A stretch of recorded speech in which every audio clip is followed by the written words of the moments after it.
Hi guys, so today I'm doing a different sort of video. Recently I've been really into watching book talk videos. I know a lot of people have started reading a lot more this year. I know it's been a lot of people's New Year's resolutions. Anyway, so today I'm going to be going through all of the books I've read this year. Now, I'm not one of those YouTubers or booktubers that read like 10,000 books a year. That is not me. But I do want to show you some of the books I've read this year so far. We are now in June, so that's 6 months in, so I thought I'd just do a little video to show you guys what books I've read so far this year. So yeah, let's get into it. Like I said, I'm not going to turn into one of those booktubers, but I've been reading so much recently. I've got so many books I want to read. I actually started getting back into reading last January, so January 2021 I started getting back into reading, and yeah, I wanted to show you guys the books I've read so far this year, just so you can see what I've been reading this year. And also I do have another video that does have a giveaway going on, so if you want to go join that, then feel free. Anyway, let's get straight into the books I've read so far this year. So I'm going to start it from January onwards, so I'm going to flip my books this way. And we're going to start off from January through to June. I'm not going to go through like which book I read in each month, but basically that's the order we're going in. So yeah, I wanted to read this year a mixture of fiction and non-fiction. I've bought quite a lot of fiction books last year, non-fiction books, sorry. I bought some last year and I actually want to read them. Anyway, so the first one I read was CBT, Cognitive Behavioural Therapy by Elaine John Foreman and Claire Pollard.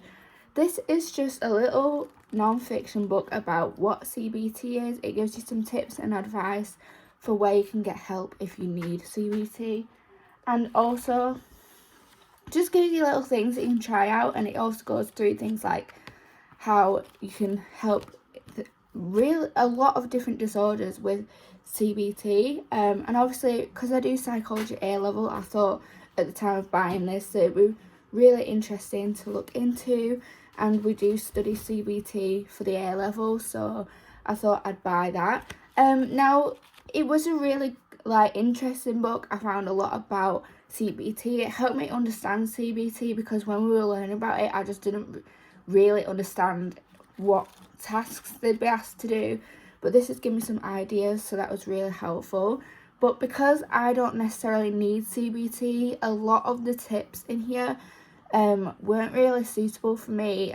I think the only things that have helped me is when I've had tests coming up, using this has been quite helpful. But other than that, it just wasn't really for me. It wasn't made for me because I didn't necessarily need it. But it was just £2.50 from the work, so I thought I'd read it. And yeah, it was a quick read. It didn't take me that long, and it was very informative. Let me know a lot about different disorders and how they treat them using CBT. So yeah, that was CBT. Now, the next book I read was my first fiction book of the year, and that was Followers by Megan Angelo. Now, I bought this from a charity shop, I think, or somewhere similar, and when I came home from my holiday, I was like, I'm actually going to enjoy this. I thought it would be a little bit cringy, but I actually really, really enjoyed this book. If you don't know me, I really like reading dystopian literature, because it just takes me somewhere else, and it's a brand new place, and yeah, it's just a lot of escapism. Anyway, this isn't necessarily a Hunger Games type dystopian. It's more of a future sci-fi world, sort of, and it's set in 2051, so that's 40 years, it's only 30 years from now. We have two character perspectives. We have the character of Marlo, her perspective. It's mainly focused on her story, but it is her perspective as well. And then we also get the perspective from Orla. I think Megan Angelo really does it well. It has themes of mother-daughter, and it's really, really interesting. It's basically about this world where social media and the internet has sort of been taken away from this massive crash, I think it was, or like someone basically hacked into the internet, took control of it, and it was just removed. Everyone's data was starting to be leaked to people and things like that. But so instead, there are certain individuals who are chosen to be like very followed on the internet, and all you see is content from these certain people, and it really matters how many followers you've got. And Marlo starts to realise that this isn't a world she wants to live in. She doesn't want things being decided for her, like for example when she's going to have a baby, and she just starts realising that this isn't what she wants to live like. And then we get Ola's perspective, and she just is trying to make her roommate like famous, because she used to work for a website, and yeah, it just sort of intertwines like all of their worlds. Obviously there's a character, Floss, who is her mum, Marlo's mum, or what we think is her mum. And anyway, that is basically follows. I really enjoyed this book. It was a nice fiction book to start the year off with, and it was just really interesting. Like, once I got into it, because at first you're like, who's Marlo, who's Ola, because there's no correlation as to who these characters are in relation to each other. We don't know why we're getting a perspective from Marlo, and we don't know why we're getting a perspective from Ola, because these are in completely different time periods, and we have no idea why these two people connect, but we do start to find out how their worlds sort of intertwine. And yeah, it's really interesting story, and I'm just really happy I picked it up and I read it. It was a nice start to the year with a genre that I really like. But yeah, basically that was that. I give it like, I think I gave it 4 stars, maybe 4.5. I can't remember, but I gave it a lot of stars. So yeah, I forgot to say how I gave that. I think I gave that like a 3 stars. I need to get my book reading journal so I can tell you what my ratings were. But yeah, that was Followers. So guys, the next book that I read was again from the works. I need to take the sticker off. Oh no, actually I think I got this from a charity thing when I was on holiday, but it was originally from the works. Clearly they bought it from the works. I need to take the sticker off. But anyway, the next book I read was The Beauty of the End, which actually was released in 2012, I think. And it has some really interesting topics in this book. It talks a bit about abuse, love, like accidents, and things like that. It's just really interesting, and I didn't think I'd like it because it was from the perspective of a lawyer, and I just don't feel like that's an interesting character career. But it was also really nice seeing it from a male perspective. Sometimes I feel like I read more female perspectives than I do male perspectives, which I've actually found out I do read quite a few male perspectives.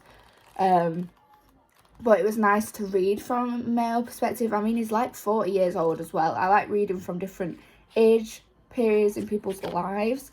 I'll just read you one of my quotes that I've tabbed. What's this one? Okay, this is an alright quote. Because I knew from experience that the devil you knew was a whole lot easier to live with than the devil you didn't. So yeah, it was really interesting. I really like the perspective of Noah. I think he really brings this character of what's she called, April, alive, and it's really interesting seeing how people aren't always nice people, and you start to realise that the characters in here aren't actually very nice.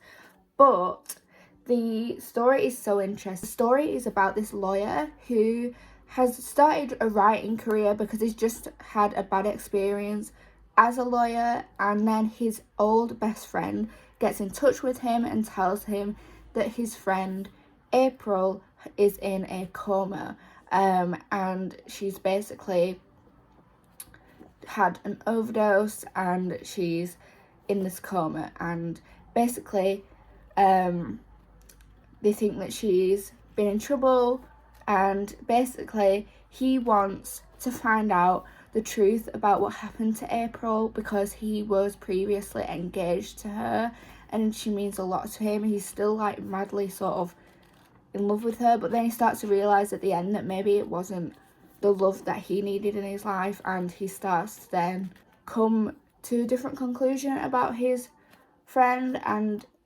yeah, it's a very interesting book. I wouldn't say it's a romance. There are elements of romance in it. But yeah, it's very deep, this book. But I really, really liked it, and David Howells did a great job of this. I give it a 3.75 stars. I think at the start I didn't know if I was going to like it. But the more I got into it, I really enjoyed it. And for me, in order to bring a rating up, the ending needs to be really good. So yeah, basically, The Beauty of the End. Yeah, it's a really nice book, and I'm so glad that I read it. Next is a book called Psychology in Bite-Sized Chunks by Joe Levy. As you can see, there's a thing going on. I'm reading psychological books because I do psychology A-level. I've literally like tabbed all of the little things that I have done in psychology, so then I can flick back to them. For example, Theory of Mind, which we look at in terms of Baron Cohen's study. So yeah, that was something that obviously I'd looked into, and it just basically goes through a lot of different psychological phenomenons and different things in psychology that have been studied and researched. For example, dreams, or the ego, CPU, ego, and id. But yeah, basically it was just for some like reinforcing the knowledge that I knew from psychology. It was just a quick read. I was just reading because I wanted to go back over my studies, and I rated this 3 stars. I rated this, whoa, it's gone really, really dark. I rated this 3 stars. It was okay. It was mainly just going over phenomena that I already knew, so maybe that was why why it was a 3 star. But if you're really interested in learning about psychology and different things that we've found out over the years about our psychology, then do check out this book, because it gives you a little bit of a beginner's guide and a start to what it goes on in psychology and things like that. Especially if you're considering doing it A-level or GCSE, then this might be helpful. The next book I read was a rom-com. I think this is a rom-com. It's like a romance rom-com, I think. Anyway, it's A Year of Chasing Love. This book I enjoyed, but it had to get into it for me to enjoy it. At the start, I felt like it was just a bit boring. It was a little bit predictable, but I think after reading my psychology book, I needed something a little bit predictable, a little bit like enjoyable to read, quick to read. So I really enjoyed this book.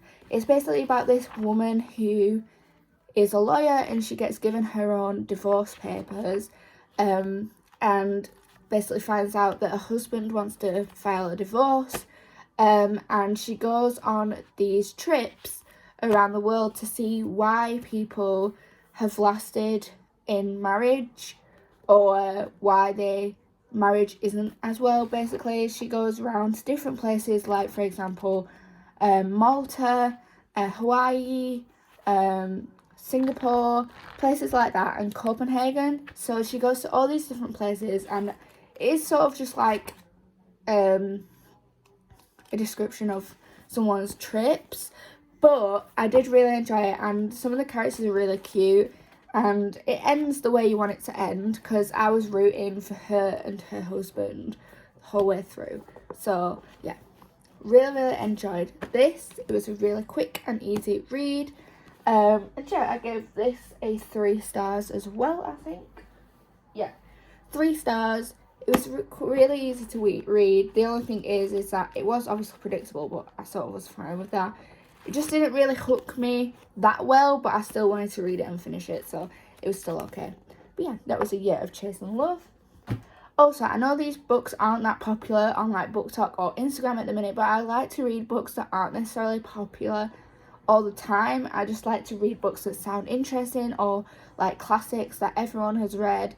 And yeah, basically I'm not always going to pick like the rom-coms that are really popular and stuff. So yeah, the next book is another non-fiction book, because I like to sort of switch it out. Like I'll read like a fiction book, then a non-fiction book, and I talked about this a lot on my Instagram. This is Cleverland, which is by Lucy Crahan. Now, Cleverland is basically about this teacher who goes and she explores different types of education systems, and she looks into them and why they are outstanding and why they are doing so well in society. For example, she goes to Finland, Japan, Shanghai, all these different places that are doing really, really well in like education and why they do that, what the education system is.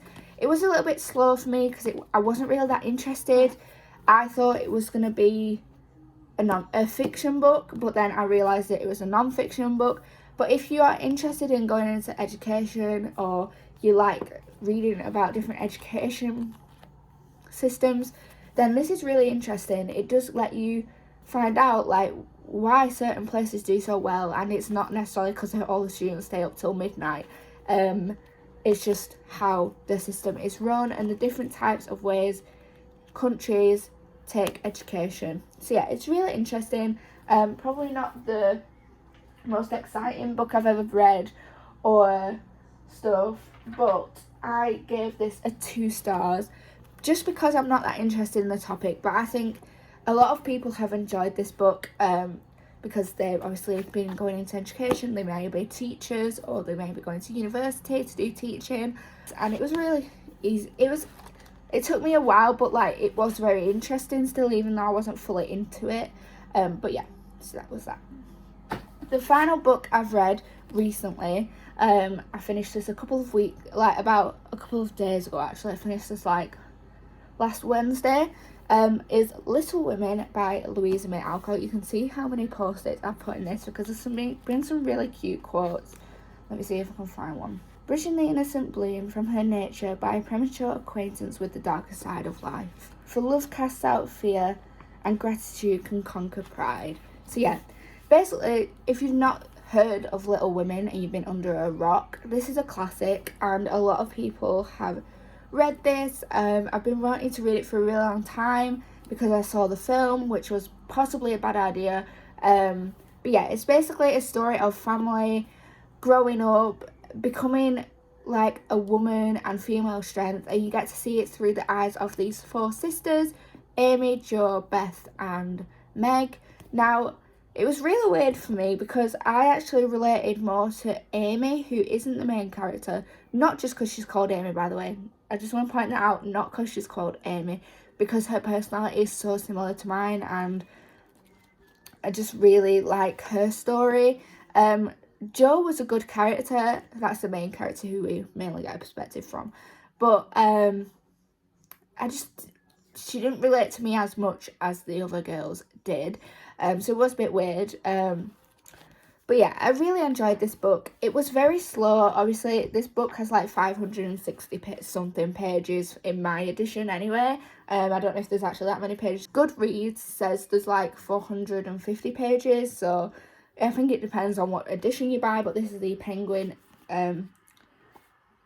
edition, and it's got this cute design. Anyway, basically, I really enjoyed this book.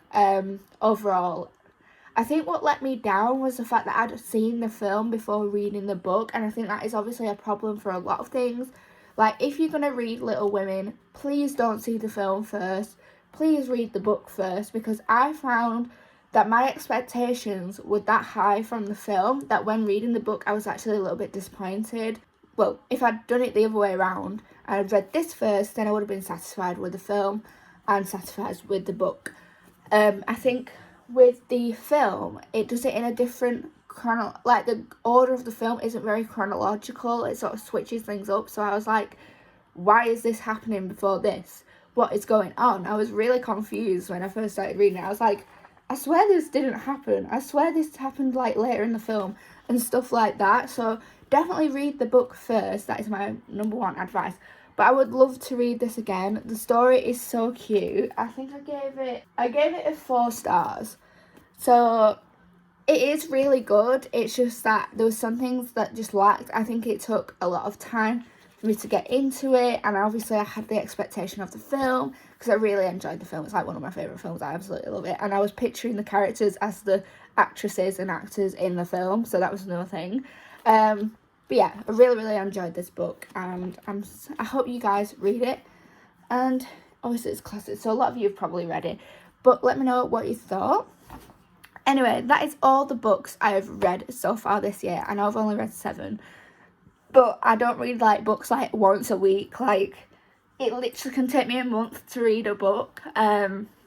But I just wanted to show you guys what I've read so far this year. I'm currently reading The Midnight Library by Matt Haig, and yeah, that's basically that.